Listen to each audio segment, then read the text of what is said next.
अस्सलामुअलैकुम। तो आज हम क्लास 10th के केमिस्ट्री के चैप्टर नंबर 1 केमिकल इक्विलिब्रियम के न्यूमेरिकल्स को सॉल्व करेंगे। और आज के इस वीडियो के अंदर हम एग्जाम्पल के टोटल 3 न्यूमेरिकल को सॉल्व करेंगे और साथ साथ हम सेल्फ असेसमेंट यानी कि टेस्ट योर सेल्फ के न्यूमेरिकल को भी सॉल्व करेंगे। तो बगैर वक्त को जाया किए हम अपनी वीडियो को शुरू करते हैं। तो हमारे पास बुक की एग्जाम्पल नंबर 1 है जो कि पेज नंबर 8 पर है।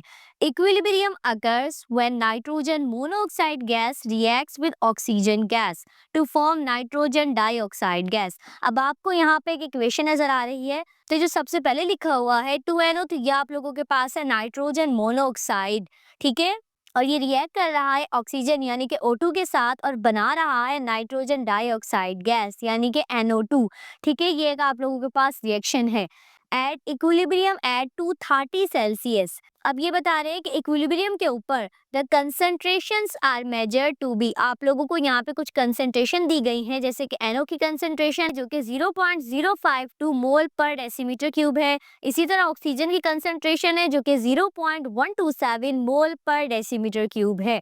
इसी तरह NO2 की कंसंट्रेशन है 15.5 मोल पर decimetre cube. Calculate the equilibrium constant at this temperature. अब आपने कैलकुलेट क्या करना है, इक्विलिब्रियम कांस्टेंट यानी कि Kc, ठीक है। तो चलिए शुरू करते हैं। तो सबसे पहले हम डेटा बनाएंगे और डेटा के अंदर हम वो लिखेंगे जो कि न्यूमेरिकल के अंदर हमें दिया गया है। जैसे कि हमें NO की कंसंट्रेशन दी गई है जो कि हमारे पास 0.0524 मोल पर डेसीमीटर क्यूब है। इसी तरह O2 की कंसंट्रेशन दी गई है जो कि हमारे पास है 0.127 मोल पर डेसीमीटर क्यूब। इसी तरह NO2 की कंसंट्रेशन भी दी गई है 15.5 मोल पर डेसीमीटर क्यूब। और लास्ट में हमें इक्विलिब्रियम कांस्टेंट यानी कि Kc मालूम करना है। तो हमने डेटा के अंदर लिख दिया कि हमें Kc मालूम करना है, ठीक है। अब हमने कैलकुलेशन की हेडिंग डाली और सबसे पहले हम क्या करेंगे, हमें जो भी न्यूमेरिकल के अंदर इक्वेशन दी गई है हम उसको उतारेंगे और देखेंगे कि क्या वो इक्वेशन बैलेंस है। तो देखिए यहाँ पर हमारे पास जो नाइट्रोजन है यानी कि जो हमारे पास N है वो कितने हैं, 2। इसी तरह यहाँ पर भी जो N है वो कितने हैं, 2। तो यानी कि हमारे पास ये जो N है ये बैलेंस है। इसी तरह अगर हम ऑक्सीजन की बात करें तो यहाँ पर ऑक्सीजन कितने हैं, 2 और प्लस 2 करा तो ये 4 ऑक्सीजन है इस साइड पे।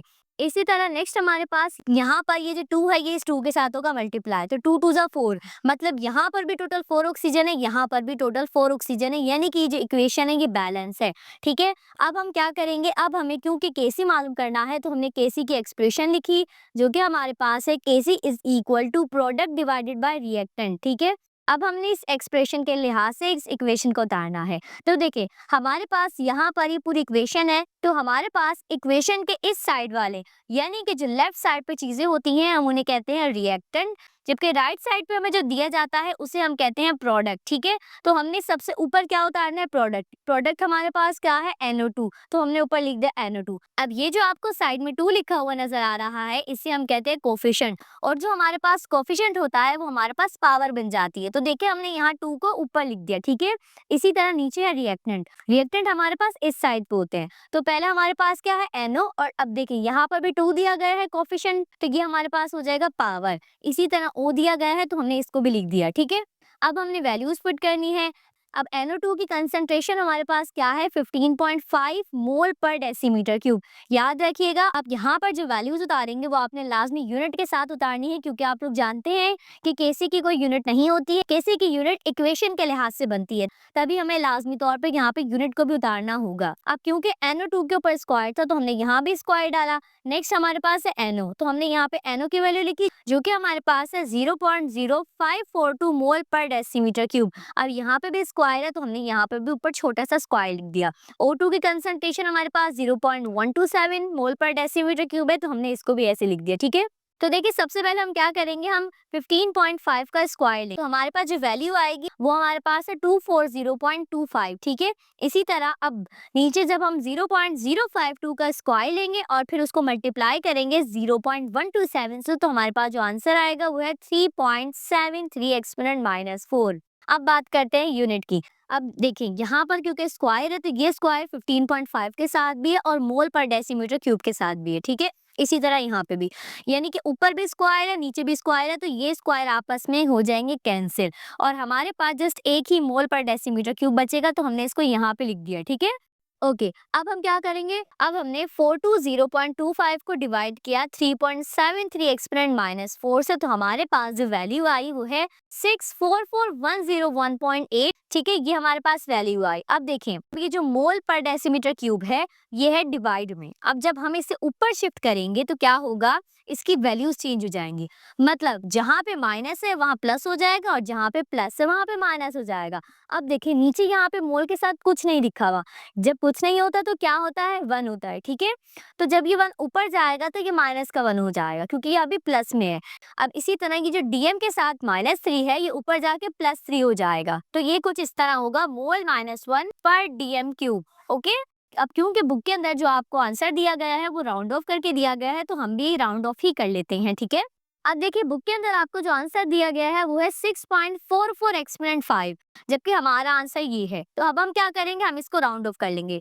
ये जो आपको डॉट यहाँ पे नजर आ रहा है इसको हम शिफ्ट करेंगे इस तरीके से, तो ये हुआ 1 2 3 4 और 5, यानी कि इस डॉट को हमने टोटल 5 डिजिट मूव करवाया है 6 के बाद, तो यानी कि ये बन जाएगा एक्सपोनेंट 5। ठीक है, हमने लिखा 6.44 एक्सपोनेंट, क्योंकि 5 डिजिट मूव करवाया है तो हमने यहाँ लिख दिया 10 की पावर 5। ठीक है, और साथ में जो यूनिट थी वो यूनिट हमने एज इट इज उतार ली। ठीक है, तो ये है केसी का आंसर। देखिए आप परेशान नहीं होइएगा, आपको लाजमी नहीं है कि आप राउंड ऑफ करें। हमने राउंड अप इसी वजह से किया है क्योंकि हमें बुक में ये आंसर दिया गया है। अगर बिलफर्ज ये न्यूमेरिकल एग्जाम में आता है तो आपको राउंड ऑफ करने की जरूरत नहीं है। अगर आप यहाँ पर भी अपने आंसर को छोड़ते हैं तो आपका आंसर बिल्कुल करेक्ट माना जाएगा। ओके, अब एक बात मैं आपको यहाँ पे क्लियर करवा दूं कि ये जो लिखा हुआ है मोल डॉट DM-3, इसे हम पढ़ते हैं मोल पर क्यूबिक डेसीमीटर। ठीक है, जब ये इस तरह से लिखा होता है ना तब हम इसे पढ़ते हैं मोल पर डीएम क्यूब।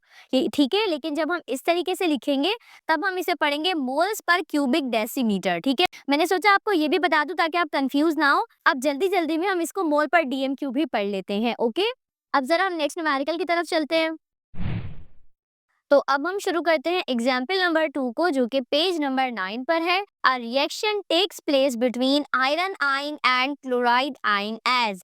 अब हमें यहाँ पर एक इक्वेशन दी गई है और ये जो हमारे पास Fe है ये हमारे पास आयरन आयन है, जबकि जो Cl है हमारे पास ये क्लोराइड आयन है। ठीक है, अब जब ये रिएक्ट करेंगे तो ये हमारे पास FeCl4 आएंगे। ठीक है, एट इक्विलिब्रियम। अब इक्विलिब्रियम पे the concentrations are measure to be, हमें कंसंट्रेशन दी गई है। Fe की कंसंट्रेशन हमारे पास 0.2 मोल पर डेसीमीटर क्यूब है। इसी तरह Cl यानी कि क्लोरीन की कंसंट्रेशन 0.28 मोल पर डेसीमीटर क्यूब है।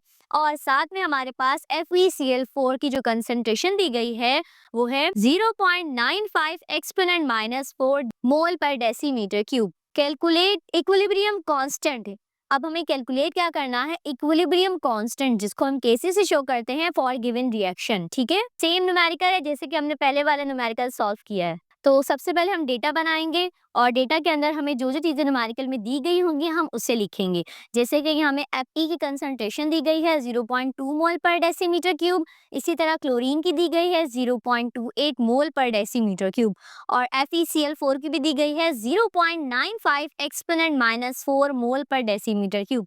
मालूम क्या करना है, इक्विलिब्रियम कांस्टेंट यानी कि Kc। ठीक है, नेक्स्ट हमने कैलकुलेशन की हेडिंग डाली और अब हम क्या करेंगे, हमें न्यूमेरिकल के अंदर जो इक्वेशन दी गई है हम उसे उतारेंगे, जो कि हमारे पास है Fe + 4Cl और हमारे पास ये जो रिएक्शन है ये रिवर्सिबल रिएक्शन है, यानी कि दोनों डायरेक्शन में हो सकता है और बनेगा हमारे पास FeCl4। सबसे पहले क्या देखेंगे कि हमारे पास जो इक्वेशन है क्या वो बैलेंस है या नहीं है। ठीक है, अगर बैलेंस नहीं होगी तो हमें बैलेंस करनी होगी।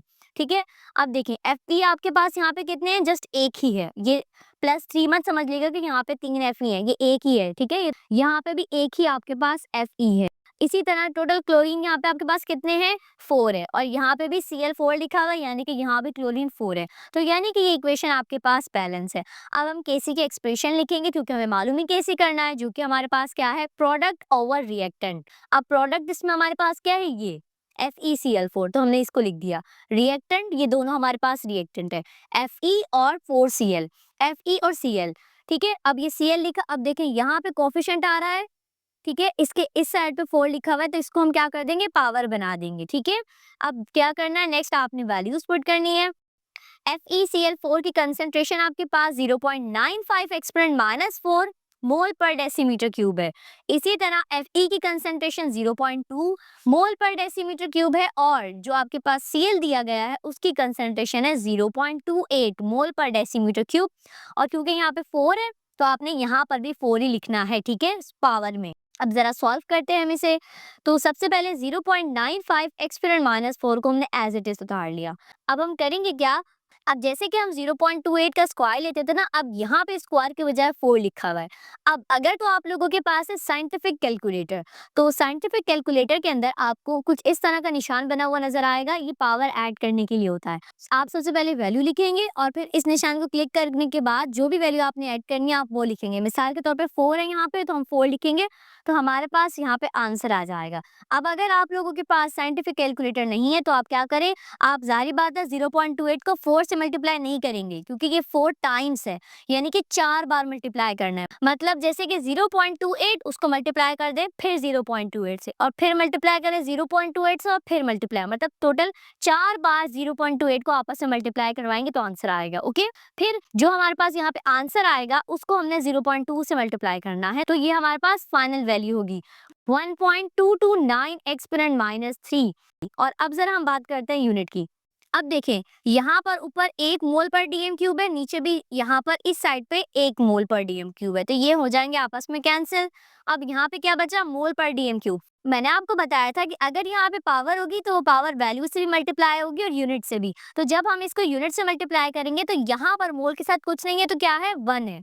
तो हम क्या करेंगे, 4 को 1 से मल्टीप्लाई करेंगे तो क्या आएगा, 4। इसी तरह 4 को 3 से मल्टीप्लाई करेंगे तो क्या आएगा, 12। अब क्योंकि ये माइनस का है तो यहाँ भी माइनस ही लिखना है। ओके, नेक्स्ट क्या करेंगे, इन दोनों को डिवाइड। जैसे ही 0.95 एक्सपोनेंट माइनस 4 को डिवाइड करा आपने 1.229 एक्सपोनेंट माइनस 3 से, ये आपका आंसर आएगा 0.0772।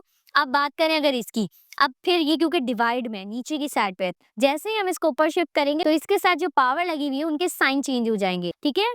4 यहाँ पे प्लस का, ऊपर जाके हो जाएगा माइनस का, नीचे यहाँ पे माइनस का 12, ऊपर जाके हो जाएगा प्लस का 12, ठीक है। तो ये कुछ इस तरह होगा, मोल -4 पर डीएम 12। ओके, अब क्योंकि बुक में जो आपको आंसर दिया गया है वो है 7.72 एक्सपोनेंट माइनस 2, तो हम क्या करेंगे, ये जो हमारा आंसर है इसको राउंड ऑफ कर लेंगे। अगर आप यहाँ पर भी छोड़ते हैं तो कोई मसला नहीं है, लेकिन हमने क्योंकि बुक से मैच करना है तो हम इसको राउंड ऑफ करेंगे। राउंड ऑफ कैसे करेंगे, ये जो डॉट है हमारे पास इसको हम शिफ्ट करेंगे 1 2, ठीक है, और अब ये हो जाएगा एक्सपोनेंट में, ठीक है। अब हमने क्योंकि इस डॉट को मूव करवाया है तो ये बन जाएगा पावर में, मतलब आप इसको लिखेंगे मल्टीप्लाई 10 की पावर -2, क्योंकि हमने 2 टाइम्स मूव करवाया, 2 बार 0 पे और फिर 7 पे, ठीक है। और ये इस तरह आ जाएगा 7.72 मल्टीप्लाई बाय 10 की पावर -2, ये इस तरीके से हो जाएगा, ठीक है। और बाकी यूनिट इसी तरह हम एज इट इज लिखेंगे। एग्जाम में ये न्यूमेरिकल आएगा तो अगर यहाँ पर भी छोड़ेंगे तो कोई मसला नहीं है, लाजमी नहीं है राउंड ऑफ करें, यहाँ पर भी है तो बिल्कुल ठीक है। ओके, नेक्स्ट न्यूमेरिकल करते हैं हम। अब हमारे पास एग्जाम्पल नंबर 3 है जो कि पेज नंबर 10 के ऊपर है। Nitrogen oxides are air pollutants produced by the reaction of nitrogen and oxygen at high temperature. हमारे पास यहाँ पे नाइट्रोजन ऑक्साइड यानी कि NO है और ये एक एयर पॉल्यूटेंट्स है, यानी कि एयर को आलूदा करता है। और ये प्रोड्यूस कैसे होता है, जब हमारे पास नाइट्रोजन यानी कि N2 और साथ में ऑक्सीजन O2 आपस में कंबाइन होते हैं या आपस में रिएक्ट करते हैं तो हमारे पास NO बन जाता है, ठीक है। अब एट 2000 सेल्सियस, अभी आपको टेम्परेचर दिया गया है, इसका न्यूमेरिकल में कोई भी काम नहीं है, ठीक है। The value of the equilibrium constant for the given reaction is, अब आपको यहाँ पे एक वैल्यू दी गई है और लिखा हुआ क्या है, इक्विलिब्रियम कांस्टेंट, यानी कि ये जो वैल्यू है ये Kc की वैल्यू है जो कि 4.1 एक्सपोनेंट -4। ओके, नेक्स्ट आपको रिएक्शन दिया गया है कि जो हमारे पास नाइट्रोजन है यानी कि N2 है वो ऑक्सीजन के साथ रिएक्ट करके NO बना रहा है, ठीक है। Find the concentration of NO। अब हमें मालूम क्या करना है, NO की कंसंट्रेशन मालूम करना है, मतलब ये जो आपके पास राइट साइड पे NO दिया गया है ना 2NO, अब आपने इसकी कंसंट्रेशन मालूम करनी है। In an equilibrium mixture eight 1 atmosphere pressure at 2000 Celsius, ठीक है। अब यहाँ पर आपको बाकी की कंसंट्रेशन दी गई है, जैसे कि इन एयर जो N2 की कंसंट्रेशन है वो 0.036 मोल पर लीटर है। इसी तरह O2 यानी कि ऑक्सीजन की कंसंट्रेशन 0.0089 मोल पर लीटर है, ठीक है। चलिए फिर शुरू करते हैं इसको। तो सबसे पहले हम डेटा बनाएंगे, तो हमने डेटा की हेडिंग डाली और जो जो वैल्यूज हमें न्यूमेरिकल में दी गई थी हमने उसको लिखा। जैसे कि सबसे पहले हमें Kc दिया गया है 4.1 एक्सपोनेंट -4, इसी तरह N2 की कंसंट्रेशन दी गई है 0.036 मोल पर लीटर। याद रखिएगा मोल पर लीटर लिखा जाए, यानी कि जैसे कि न्यूमेरिकल में लिखा हुआ इस तरीके से या फिर ये इस तरीके से, मोल डॉट लीटर -1 दोनों तरीके से लिखेंगे, ठीक है, कोई मसला नहीं है। ओके, नेक्स्ट आपको ऑक्सीजन की कंसंट्रेशन दी गई है 0.0089 मोल पर लीटर और मालूम आपने करना है NO की कंसंट्रेशन। बिल्कुल उसी तरीके से सॉल्व होगा, बस जरा सी चेंजिंग है जो कि आप लोग बहुत आसानी के साथ सॉल्व कर लेंगे। ओके, चलें, सबसे पहले कैलकुलेशन की हेडिंग डाली हमने और हमने क्या करना है, सबसे पहले यस हमने रिएक्शन को लिखना है जो कि हमारे पास है N2 + O2 और बनाएगा क्या, NO। ओके, अब याद रखिएगा, देखिए ना, सबसे पहले है कि इक्वेशन बैलेंस है या नहीं है। अब यहाँ पर n कितने हैं, 2 हैं और यहाँ पर भी 2 हैं, ठीक है, यानी कि n बैलेंस है। O कितने हैं, यहाँ पे 2 हैं और यहाँ पर भी O 2 हैं, ठीक है, तो यानी कि ये बैलेंस। याद रखिएगा अगर यहाँ पे 2 लिखा होता है इसका मतलब है ये n के साथ भी और ये O के साथ भी है। ओके, आप क्या करेंगे, Kc की एक्सप्रेशन लिखेंगे, ठीक है। Kc का जो फॉर्मूला है हमारे पास वो है Kc is equal to concentration of product divided by concentration of reactant. ठीक है भाई, अब जरा उतारते हैं हम, प्रोडक्ट हमारे पास क्या है, ये वाली NO और जो ये 2 है ये पावर हो जाएगा। इसी तरह रिएक्टेंट हमारे पास ये दोनों है, तो हमने लिख दिया यहाँ पे N2 और यहाँ पे हमने लिख दिया O2। याद रखिएगा जैसे ये ब्रैकेट्स बनी हुई है ना, आपने ये लास्ट में बनानी है, ठीक है।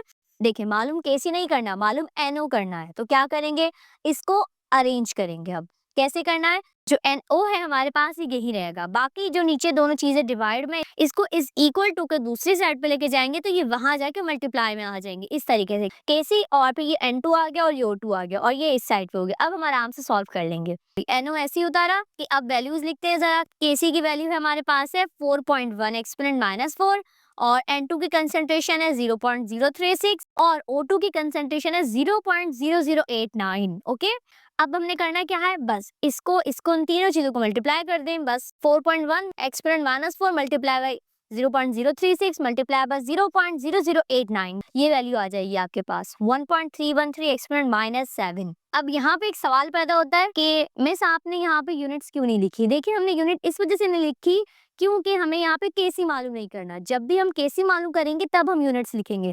अब क्योंकि हमें यहाँ पे NO की कंसंट्रेशन मालूम करना है तो जो यूनिट यहाँ पे N2 की है और O2 की है वही यूनिट NO की भी होगी, ठीक है, इतनी सी बात है बस। हम जानते हैं कि कंसंट्रेशन की जो यूनिट होती है वो मोल पर लीटर या फिर मोल पर डीएम क्यूब होती है, तो हमें ये तो पहले से ही पता है, तो इसके लिए तभी हमने नहीं लिखा है। अब देखिए यहाँ पर NO के ऊपर स्क्वायर है, तो क्या हमें यहाँ पे स्क्वायर मालूम करना है NO के ऊपर, नहीं, हमें सिर्फ खाली NO मालूम करना है। क्या करेंगे, स्क्वायर खत्म।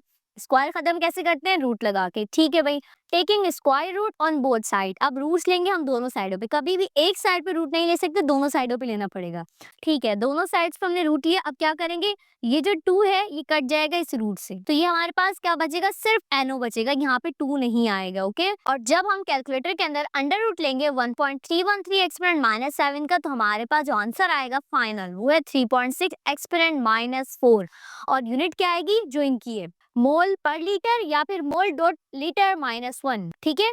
अगर यहाँ पे मोल पर डीएम क्यूब होता तो यहाँ पर भी मोल पर डीएम क्यूब ही आता। अब याद रखिएगा अगर मोल पर डीएम क्यूब लिखेंगे तब भी करेक्ट है, अगर मोल पर लीटर होगा तब भी करेक्ट है, ये दोनों एक ही हैं असल में, ठीक है। बस अगर जो न्यूमेरिकल में दिया गया होगा आपने वही लिखना है। ओके, तो उम्मीद करते हैं कि ये न्यूमेरिकल भी अच्छे तरीके से समझ में आ गया होगा।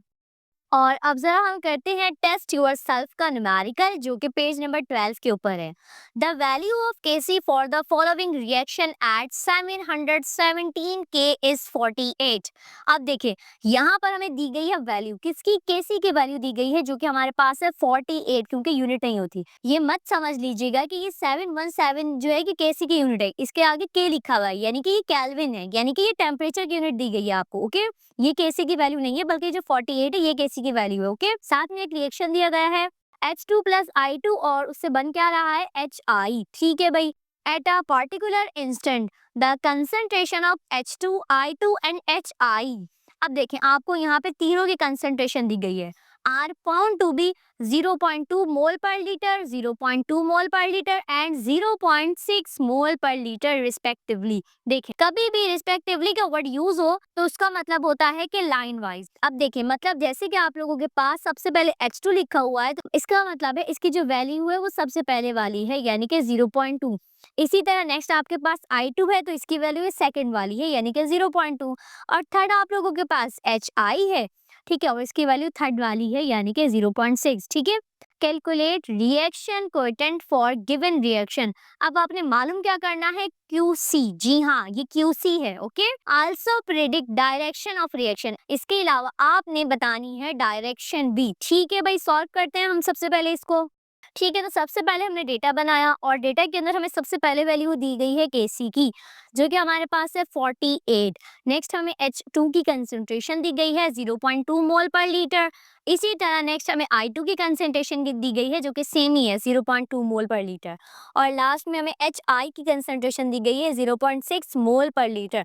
मालूम क्या करना है, QC हमें मालूम करना है, साथ में हमें डायरेक्शन भी बतानी है। ठीक है भाई, चलो भाई कैलकुलेशन करते हैं हम। तो नेक्स्ट हमने कैलकुलेशन की हेडिंग डाली और सबसे पहले हम उतारेंगे रिएक्शन को।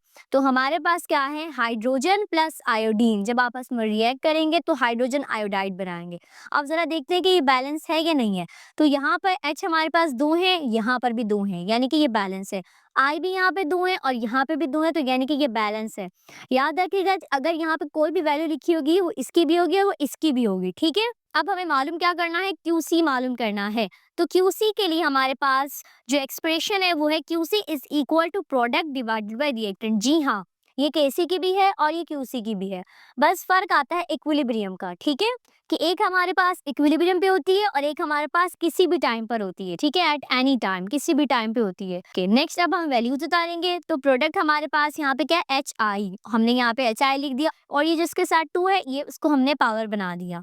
रिएक्टेंट हमारे पास H2 है और I2 है। ठीक है, अब जरा वैल्यूज उतारते हैं। HI हमारे पास क्या है, 0.6 मोल पर लीटर और साथ में हमने स्क्वायर कर दिया और H2 की कंसंट्रेशन हमारे पास 0.2 है। इसी तरह I2 की भी कंसंट्रेशन सेम ही है, 0.2। ठीक है, साथ में यूनिट्स उतारेंगे, लाजमी है जो कि आप क्या करेंगे, 0.6 का स्क्वायर लेंगे, यानी कि 0.6 को मल्टीप्लाई कर देंगे 0.6 से ही, तो वैल्यू आएगी 0.36। नेक्स्ट 0.2 को मल्टीप्लाई करेंगे 0.2 से, तो आएगा हमारे पास 0.04। अब बात करते हैं हम यूनिट्स की। ठीक है, अब देखें यहाँ पर मोल पर लीटर कितने, ऊपर स्क्वायर लगा हुआ है, यानी कि यहाँ पर 2 मोल पर लीटर है। ठीक है, नीचे कितने हैं, मोल पर लीटर 1 और ये मोल पर लीटर 2, यानी कि नीचे भी 2 है, ऊपर भी 2 नीचे भी 2, तो ये आपस में हो जाएंगे कैंसिल। ठीक है, यानी कि यहाँ पे कोई भी यूनिट नहीं बचेगी, तभी हमने यहाँ पे कोई भी यूनिट नहीं लिखी। अब 0.36 मल्टीप्लाई बाय 0.4, आंसर QC का आएगा 9। ठीक है, ओके, तो मालूम हमने सबसे पहला कर लिया, यानी कि QC मालूम कर लिया। अब डायरेक्शन बतानी है। ठीक है, तो डायरेक्शन हम कैसे बताते हैं, हम क्या करेंगे, हम कंपेयर करेंगे QC और KC की वैल्यू को। तो अब हमारे पास QC तो आ गया 9 है, लेकिन KC हमारे पास कितना है, 48, तो हमने लिख दिया KC हमारे पास है 48। अब जरा बताएं इन दोनों में से बड़ी वैल्यू किसकी है, 48, यानी कि KC की वैल्यू है, यानी कि हमारे पास जो QC है वो लेस देन है KC के। QC की वैल्यू छोटी है, KC की बड़ी है। सो जब इस तरह हो कि QC की वैल्यू कम हो और KC की वैल्यू ज्यादा हो, तो हमारे पास जो रिएक्शन होता है वो फॉरवर्ड डायरेक्शन में होता है। ठीक है, अब वैसे तो आप लोग ये पढ़ चुके होंगे, लेकिन पेज नंबर 11 के ऊपर आपको यहाँ पर ऊपर की साइड पे कुछ केमिकल रिएक्शंस की डायरेक्शंस दी गई हैं और उसमें देखें एक साइड पे KC ज्यादा दिया गया है और QC कम दिया गया है। अब हमारे पास भी कुछ इसी तरह की सिचुएशन है, यानी कि KC ज्यादा है, KC की वैल्यू कितनी है 48, QC की कम है 9। नीचे क्या लिखा हुआ है, फॉरवर्ड रिएक्शन। जी हाँ, तो हमारे पास जो रिएक्शन है वो फॉरवर्ड डायरेक्शन में है। इसी तरह अगर दोनों वैल्यूज सेम होंगी तो रिएक्शन होगा इक्विलिब्रियम पे, और अगर QC की वैल्यू ज्यादा होगी KC की कम तो रिवर्स रिएक्शन होगा। ओके, तो उम्मीद करती हूँ कि हमारे कल भी बहुत अच्छे तरीके से समझ में आ गया होगा। अगर अभी भी कहीं मसला है तो फिर आप कमेंट कर लीजिएगा।